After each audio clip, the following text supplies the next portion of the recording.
Billy Blue, my knight in shining brindle. Welcome to another episode of A Poet Reads to Write. Today I thought I would take part, partly at least, it's my own quirky take on a tag. The wonderful Meg from Books Off the Beaten Path has tagged me to take part in something, and I must admit, it's a tag that really caught my imagination. I think it is something that runs along a rich vein, a theme that I've probably been thinking about for quite a long time, at least a couple of years. The tag is things I've been putting off, or, you know, I'll get around to it someday, don't worry. Things that I've been putting off. By nature, I am a very indecisive person.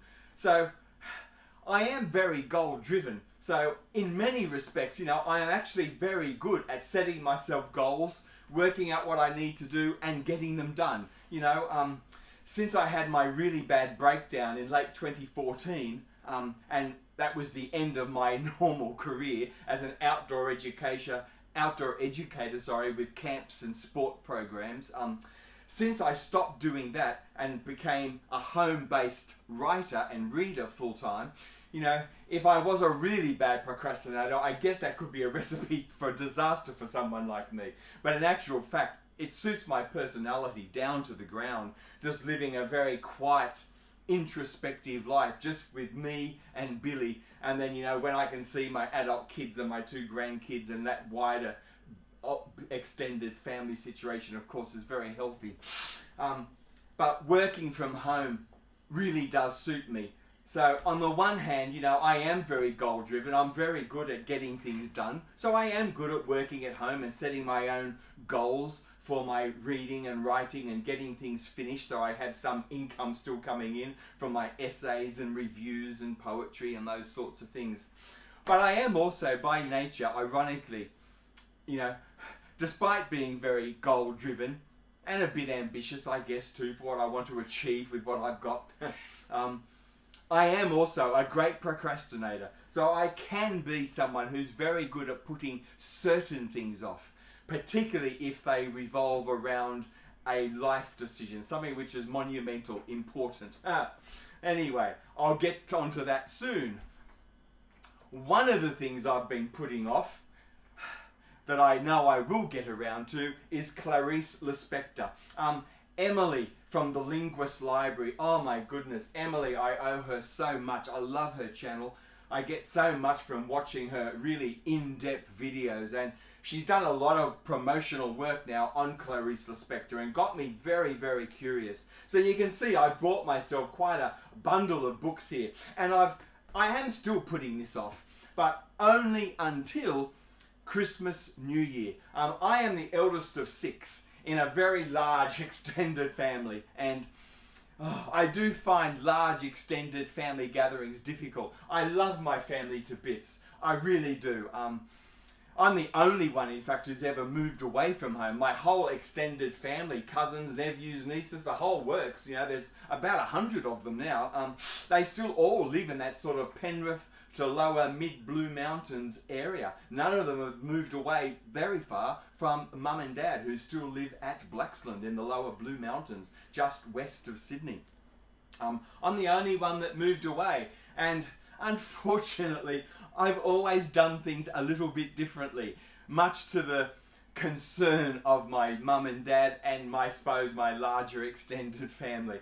I haven't meant to do things differently, but I just think differently. I ask the wrong questions, say the wrong things.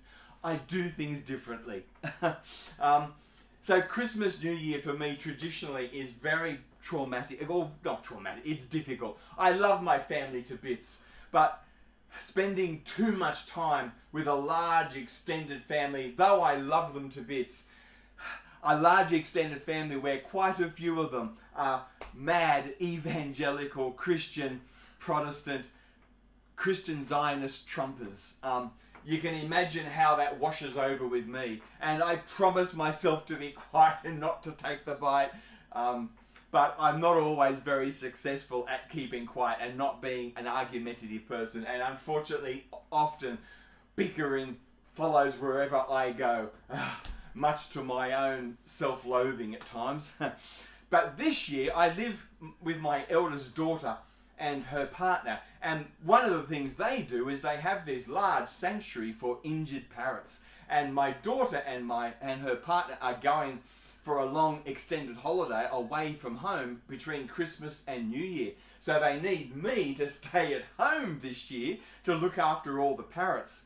So this year I can hide away from my big extended family with all those commitments and, you know, all the things you feel duty bound to get involved with and do. I can stay just quietly on my own in the Southern Highlands here in Yerrinbul, where I live, just north of Bower or Mittagong in the Southern Highlands of New South Wales, about 3 hours south of Sydney.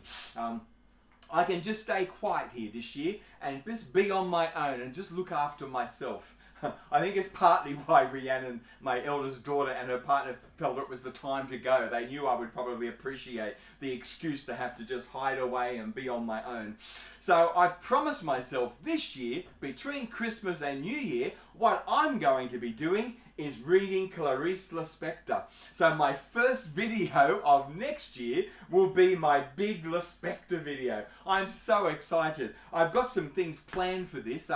I've already sold an idea for a verse essay on Clarice Lispector to an Australian literary journal at one of the universities here in Australia, and they're keen to publish what I come up with. So I'm going to be writing a verse essay in reflection on the Clarice Lispector that I have. And the first thing I'll be reading, as is my little custom, is this wonderful biography by Benjamin Moser, the biography of Clarice Lispector, Why This World. I've heard really good things about this. I have already started reading it and really enjoyed what I've read so far, but I will start it again, and this will be the first book I read, probably on Christmas Eve and over Christmas Day.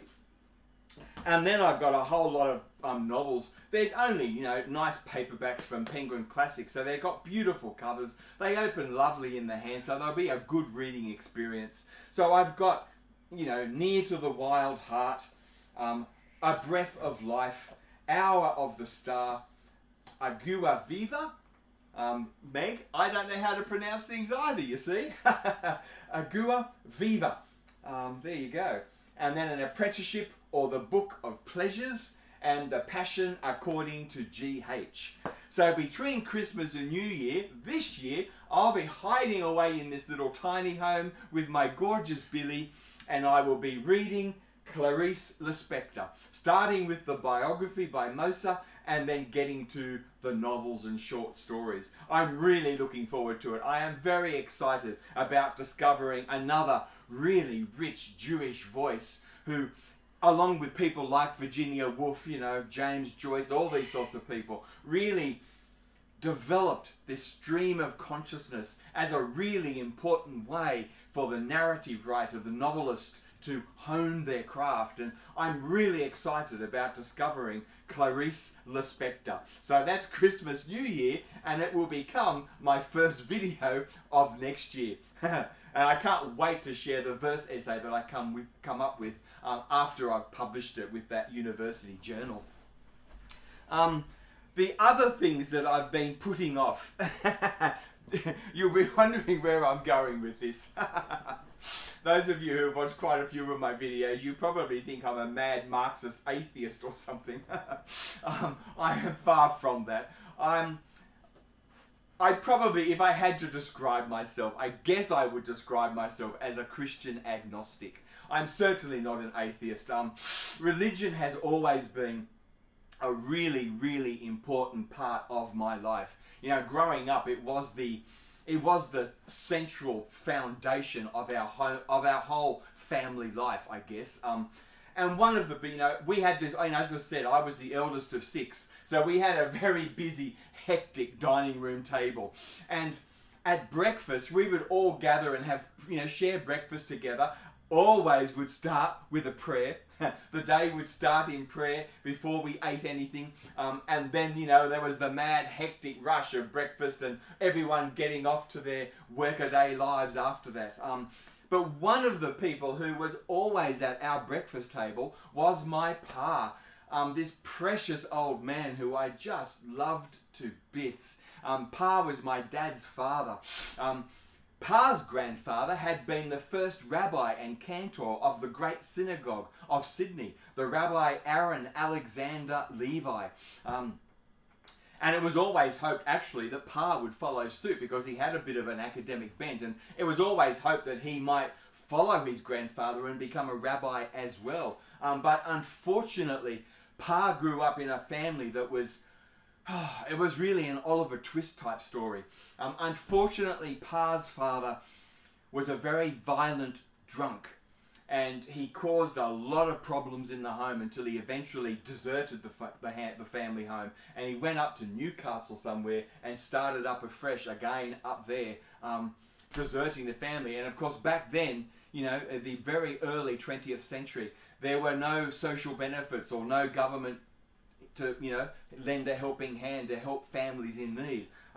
So Pa, his elder sister, and his mum, they really did it tough. They were basically just shuffled around from extended family to look after them, until Pa eventually became man of the house at the age of 13. He'd already left school and he was doing a variety of odd jobs. He was known all around Sydney apparently as Jubo. And he was just doing all sorts of odd jobs to bring home money for the family. Selling creams at the pitchers. He built himself a wheelbarrow, and he would go to the markets and get overripe fruit, for fruit and vegetables that was about to be thrown out. And he would wheel it all around Sydney, selling it cheap. He did all sorts of things. And then eventually he got a job as an upholsterer's apprentice at a large upholstery firm in Sydney. And that was when he really, from the age of 13, was really helping the family. He was, in a sense, the man of the home, providing most of the income for Mum and his elder sister. And Pa was at our breakfast table telling us stories, these great Oliver Twist stories, starring himself as the rascal prankster. And Pa was at our breakfast table every morning. He would make us pots of tea and cook us toast, and he'd be telling stories, and that Jewish raconteur, oh my goodness, nobody could tell a story like Pa. Pa was one of those people who would sit down at a table, and within 5 minutes the whole table would have turned to face him and would just be lapping up his stories and his humour. And he was just the most amazing man, completely unschooled. As I said, from the age of 13, he was working already full-time. I think he'd actually started working full-time in lots of different odd jobs before then as well. Pa did it really, really tough. And Pa's prayer for us, the testimony, I guess, the example of that Christian life, because Pa converted to Christianity. I think partly it was due to that Oliver Twist, very broken childhood. Pa did it very tough as a child. So he converted to Christianity, and he married Nana, and he just loved Nana's family, finally finding a family where there were normal people, loving family. It meant the world to Pa. So he became a Protestant evangelical Christian. Although throughout his whole life he remained a very proud Jewish man. And he really instilled that Christian Jewish vision into all of us. So my whole family were members of JEW, Jewish Evangelical Witness. They took all those sort of things very seriously. So Christianity, I have a very problematic relationship with Christianity, but I never, no matter how much I want to, I never actually move too far away. Atheism is a pipe dream too far for me. I would never ever be able to call myself an atheist. It would be far too much of a betrayal of Pa and of my mum and dad and the whole extended family. But, however much I might want to follow people like Dawkins and Hitchens and Daniel Dennett, these sort of people into the new atheism. It's not for me. It never will be. At best, I can call myself a Christian agnostic, which is what I think pretty much Charles Darwin always referred, or not. The term agnosticism was actually invented by one of his disciples after Darwin's death to describe Darwin. This whole idea of doubt, Thomas, doubting Thomas, he was always my disciple, the great doubter, unable to ever make up their mind about anything. That's me, doubting Thomas. Oh my goodness.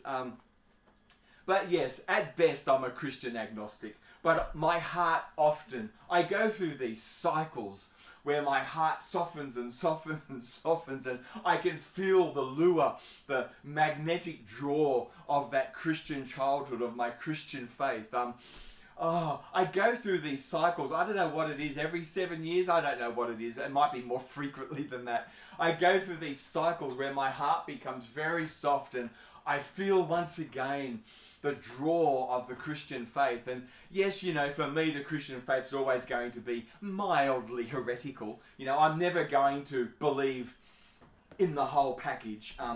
I'm always going to have a fairly high church. I love candles, incense, all of that stuff. Catholicism or high Anglicanism is really what I'm interested in, because I'm not really interested in bishops and popes and all that sort of business, papal authority and all that sort of stuff. Ex-cathedra, oh my God, I don't know where that comes from. It's ridiculous. But yes, high Anglicanism, I guess in the American tradition, the Episcopalian tradition, so that it was divorced from the royal family. That's what really would excite me. That's what I think would really turn me on. If I could find a high church, Episcopalian church, divorced from the royal family. Oh my goodness, with all the, the vestments and the bells and the incense and the candles and all that good stuff. A life of mysticism. That's what I think really draws me. But yes, every 7 years or so, my heart really softens and I feel this softening. And the last time it happened, after I'm the only person in this huge, large, extended family to divorce and have to launch again from failure. I have this large extended family and I'm the only one who's this homeland failure, which is a pretty amazing achievement when you think of divorce rates and statistics and all that sort of thing, isn't it? But yes, I'm the only person who has divorced and had to launch again from failure. And a couple of years ago, when my marriage ended, and I ended up living with mum and dad for a couple of years while all the settlement of property went through, and I started to build this tiny home and made all those decisions. So I was living with mum and dad while all of that was happening. And it wasn't long after I moved in with mum and dad, hardly surprising, because I was so nervous and anxious about how mum and dad would see me, and whether they would see my depression, the demise of my marriage, all of that. I was terrified, I think, they would see all of that as simply the signs of my separation from God, my atheism or agnosticism, whatever you want to refer to it as. I was terrified, but all I met when I got home was tenderness. Mum and dad have just been miraculous for me, just taken me in and loved me, and the whole extended family has helped me and gathered around me, and I've been so lucky, so lucky. So a couple of years ago, maybe with all of this going on, I had another moment of great softening towards the Christian faith. And I bought a prayer book from the Episcopalian Church in the United States. I bought a wonderful prayer book from that tradition, the Episcopalian high church tradition in the United States.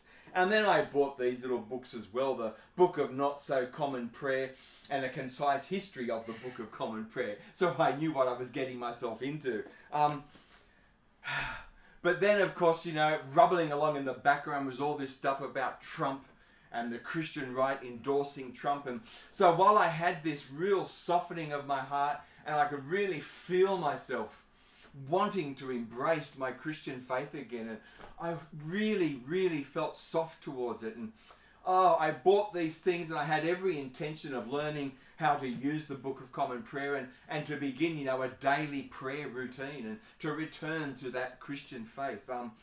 But I must admit, given all that background of Trump and the Christian right and all that sort of stuff, which just revolts, I find it revolting, the sheer hypocrisy of it. I cannot understand it. No matter how much I try and understand and be generous, be, large of spirit, I just can't. I cannot understand how Christians, no matter how right-wing they are, I can't understand how Christians could endorse a candidate who is so obviously unsuitable and so obviously, including to them, indecent. I can't understand it. It breaks my heart. So while I had this great softening towards the Christian faith, this pull, I also had the push factor in equal measure, and I was really in a bind. And I bought these, but as you can see, I haven't read them. I've just put it off. They've been sitting over there on my shelf, and I've just put the whole thing into the too hard basket. And then a little while ago, I discovered, while I was trying to do this whole thing, I decided that my way into the Christian faith would be through mysticism, and I wanted to really get into the archaeology, the history, the theology of Lindisfarne, Holy Island in the United Kingdom, and Iona and those other great sites of great mystical Anglican Catholic, really, endeavour. So I bought all these wonderful books, wonderful histories of Lindisfarne, the life of St Cuthbert. St Cuthbert and Aidan are just two. This is my book on Aidan. I called my son Aidan, actually, after the great saint. This great Catholic saint who brought Catholicism to, in fact, Lindisfarne. And he, of course, wanted the Catholic Church in the United Kingdom to be run more along Celtic lines, not Roman lines. So anyway, I've got all these things on Cuthbert and Aidan. I just love it. I bought Bede's ecclesiastical history. And then I've got, pagan and Christian, other little things. Thinking again, another little book here on the Lindisfarne Association. And then I bought these books on the Lindisfarne Gospels. And I've got a book over there as well on the Book of Kells from Iona. But I've just been really drawn to this sort of thing. And then I bought, books, an introduction to Christian mysticism. I bought all of these books. And as I said, because I've just been in such a bind for the last 2 years, my heart softens to the Christian faith and I want to find a way back. So I get all these books and I get all excited and I can see the path ahead. And then something happens with Trump and the Christian right or with other things. And I just have this push-pull going on in my life. And as I said, I am by nature a very, I can't make up my mind about anything. I am just by nature an indecisive person. So I just, the push and pull factors. I want to find a way back to the Christian faith through Lindisfarne and Iona and, mysticism and the Book of Common Prayer. And I can see a path. I can see a way back. And I'm sure in many ways it would be so good for me, if I could find probably an Anglican, Episcopalian high church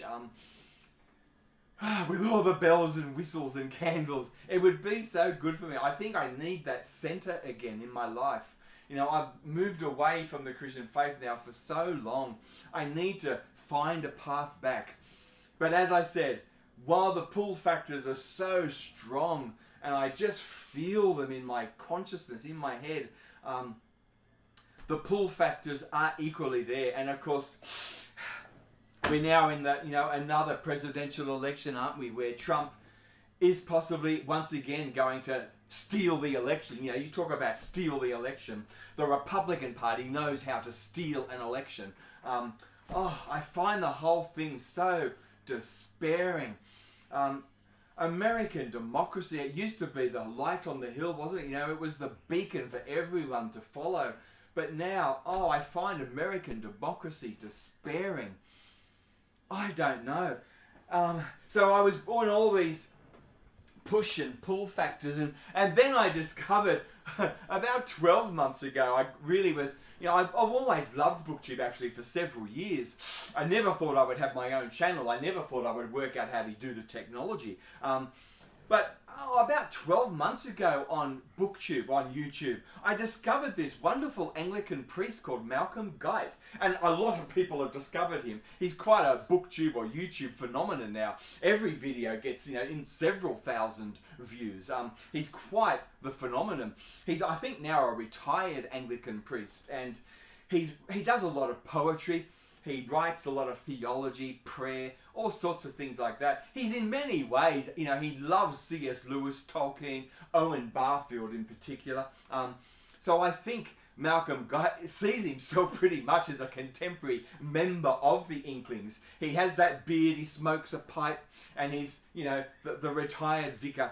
He's got everything down pat as this persona of the contemporary, living day member of the Inklings.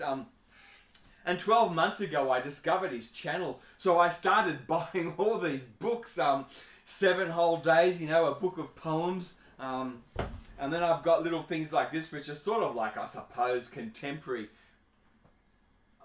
a popular version of theology, of thinking through problems theologically.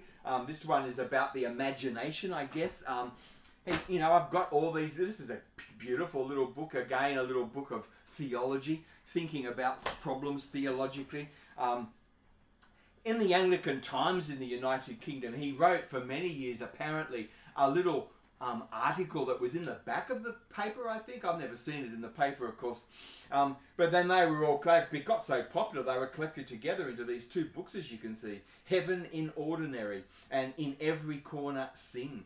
And this is Malcolm Guite's little articles that were published in the Anglican Times in the United Kingdom. And this is another book of poems that he's written, The Singing Bowl.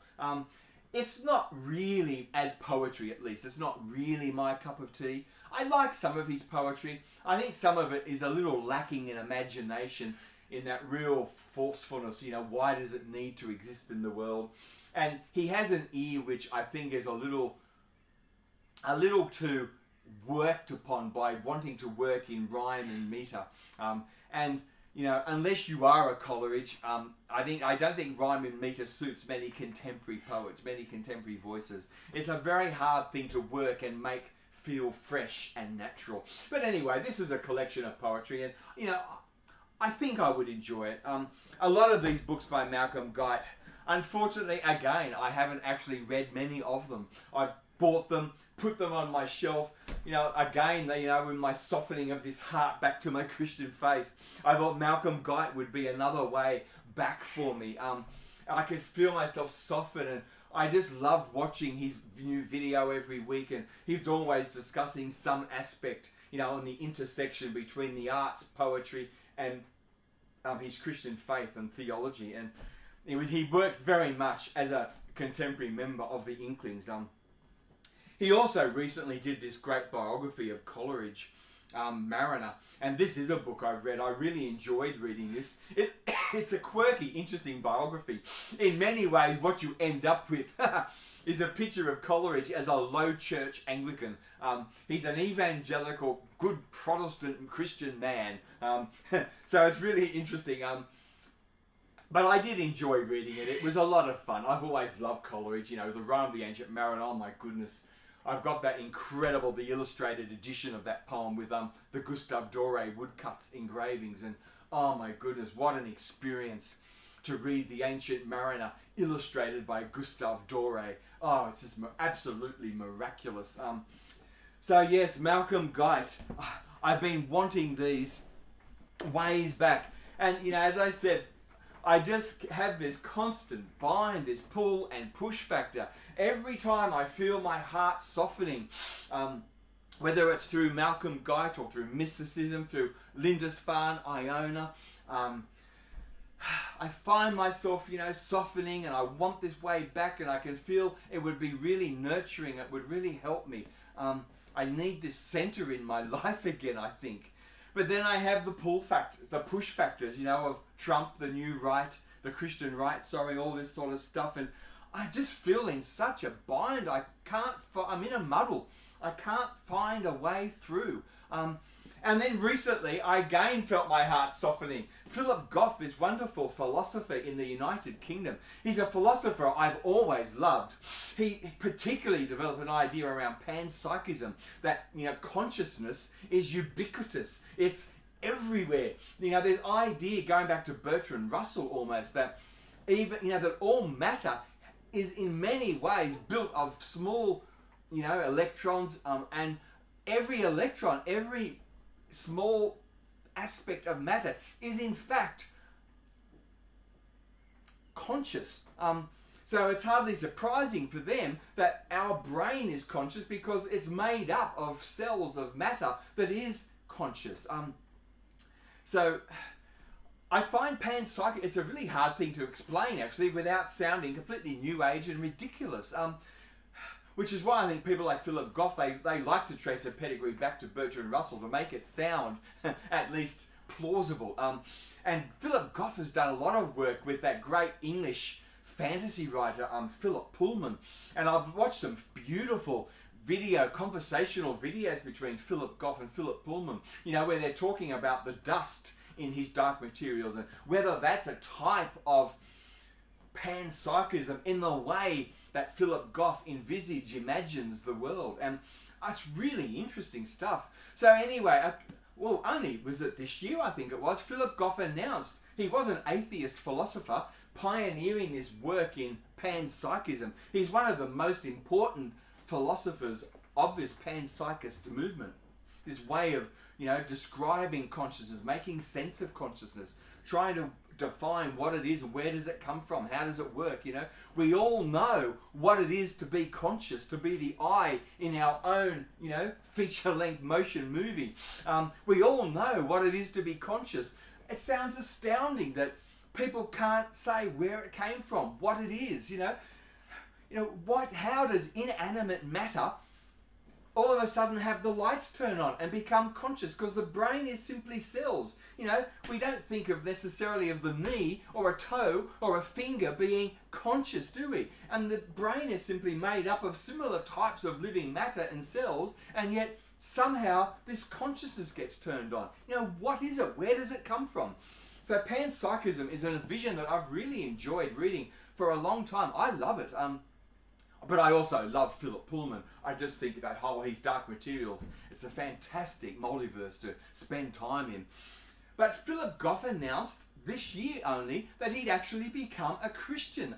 So from being an atheist philosopher advocating for panpsychism, Philip Goff announced that he'd become a Christian. And I've got a couple of books here by Philip Goff, but these are on the panpsychist vision, consciousness and fundamental reality, and Galileo's error, the foundations for a new science of consciousness. I've got these two books by Philip Goff, but he has recently just done another book which I don't have and which I'm desperate to read. I'm saving up my pennies for so I can buy. And Philip Goff has become a Christian. This atheist advocate of panpsychism has turned everything around and returned to his own Christian faith. And I must admit, it really piqued my imagination, and it was another thing that got me going. So I spent most of this year with my heart once again softening to the whole Christian story and desperately wanting a way back. And Philip Goff became my great beacon, my light, shining, that I could follow. And then, of course, as I watched more and more YouTube stuff on Philip Goff and conversations with him and all that sort of thing, of course, then immediately, as always with me, my indecisiveness again. Just as I'm beginning to feel really soft towards the Christian faith again, and I can see a way back to the Christianity, the faith of my childhood, and some sort of certainty, some sort of center, some sort of health again in my psychic life, I thought. But then, of course, I'm watching all these conversations with Philip Goff, and while they're just on Philip Goff, everything's good, and I'm feeling soft, and here's my way back to my Christian faith again. But then, of course, the next video comes on, and you've got these 2 or 3 stupid white men, theologians, priests, whatever they think they are, and they're, of course, all deciding whether Philip Goff is a Christian or whether he's a heretic, and they can apparently make up the mind of everyone about whether this man is a Christian or not. And then of course I immediately just have all the push factors again. It's the ugliness of some Christian faith that really upsets me. You know, the idea that these people can get on their high horses and they can decide who is Christian and who is not, who is a heretic and who is a true, believer.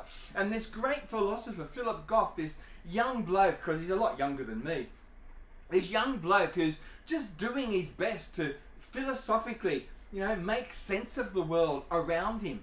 And he's returning to a faith, and yes, he is mildly heretical. But so what? He has the right to his own struggles, his own intellectual struggles. And rather than getting excited about it and just seeing where this might take us, even if some of the beliefs you find a little bit troubling, fine. But surely the way to respond to Philip Goff's conversion is to be excited about what is possible and just stand back and read and think and, see where this goes. Give Philip Goff his time to make up his own mind about these things. But no, we need these men sitting around pontificating about whether he is a believer or a heretic. I'm sure they've all got stones in their pocket already. So the push-pull factors.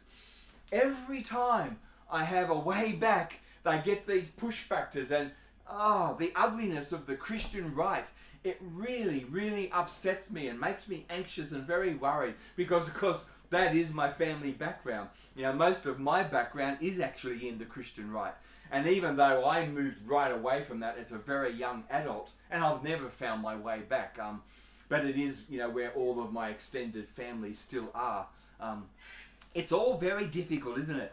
So, Meg, you talked about in your video that you just returned home from church and you were doing this video on things you'd been putting off, things you'd left until tomorrow.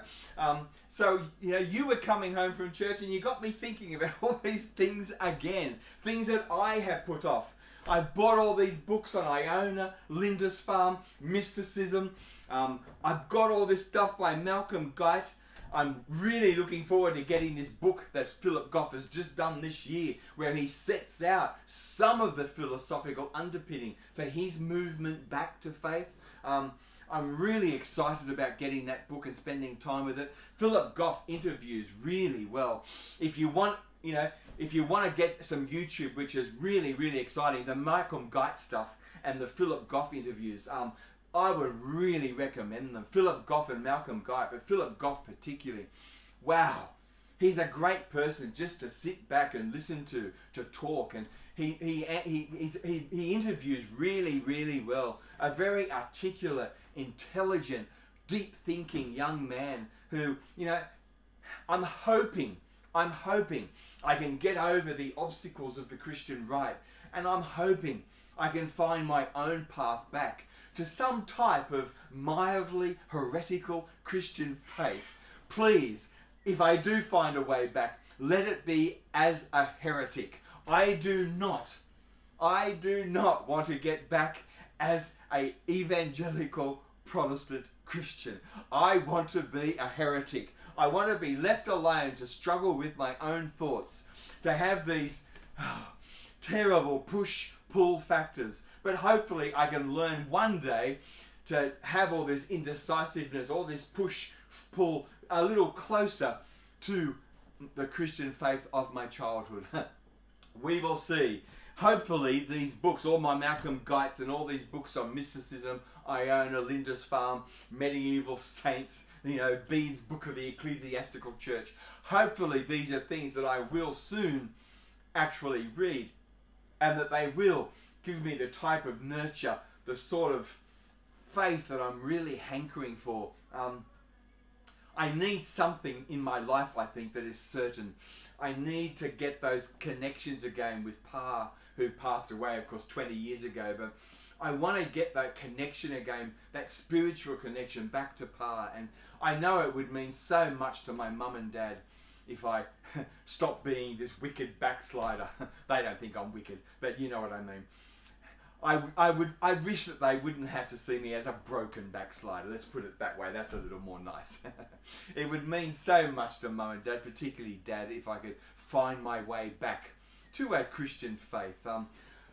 We will see. Christmas, New Year, I will be spending with Clarice Lispector and with Emily and the Linguist Library and the videos that she's done on Lispector. I'm sure she will help me a lot as I'm writing my verse essay for that university literary journal. And somewhere leading up to Christmas and over January, February, I'm hoping to spend some time with all of Malcolm Guite, Philip Goff, and all my stuff on medieval mystical Christianity, and seeing what I can do with that, seeing if I can settle on some type of bedrock experience, some type of faith to embed into my poor broken life. We'll see how we all go. Clarice Lispector is a certainty. The Christian stuff, well, we will see. Hopefully I can find my way back as some kind of mild heretic. We will see. This has been a lovely video. Thanks for tagging me for this, Meg, and getting me thinking about these things. I've had a ball doing this. Hopefully I'll do a follow video in the next month or two, and I'll tell you where I'm up to. Thank you, everyone, and bye for now.